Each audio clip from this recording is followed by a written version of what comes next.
Yeah, a couple more. So Craig Vickers, just today I just noticed a single race scale on my big chag. It doesn't look red or sore yet, but what would be a plan of action to avoid scale loss?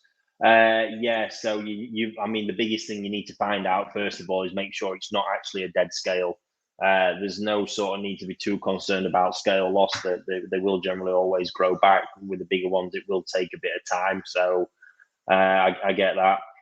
But yeah, you need to make sure whenever you get that sort of like that one red inflamed scale, it is always worth having a check that it's not a dead scale.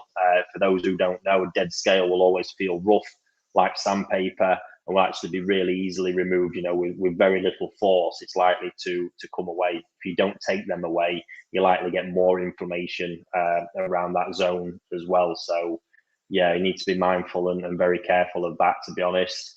But yeah, plan of action, you're probably going to have to get that out at some point, Craig, to be honest with you. Get it anaesthetized. And yeah, if it's not a dead scale, just make sure there's no sort of fluid buildup in any of the pockets. So you could just release that with your thumb pressing down and get something like some iodine or some form of topical treatment just on there to help clear up the infection.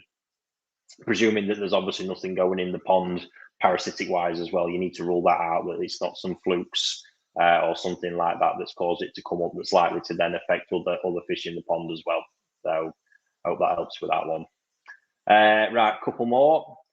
Paul, are the big scales an hour ago more prone to injury? Yes, I've seen this for years, to be honest with you. It started Christ years ago with we were getting some Deutsch Sorogoi and Deutsch Chagoi in that had the full scale line at the time, and very, very prominent that they would get the scales popping up or getting a little bit of infection underneath the scales. Even now, see it with Deutsch Karashigoi, so likely to see the same thing with the Aragoke fish as well, because yeah, it can be a bit of a pain. So it's almost like the red scale scenario we just spoke about there. You know, if you get it, there's nothing bothering. You just need to tend to that, you know, one by one. But they certainly do look impressive. I know they're not everybody's bag, but some of the stuff we've seen, you know, Ikarashi Toshinobu, what he's been producing, seems to have been ahead of the pack with them. But some really, really stunning, unique one-off fish there for sure.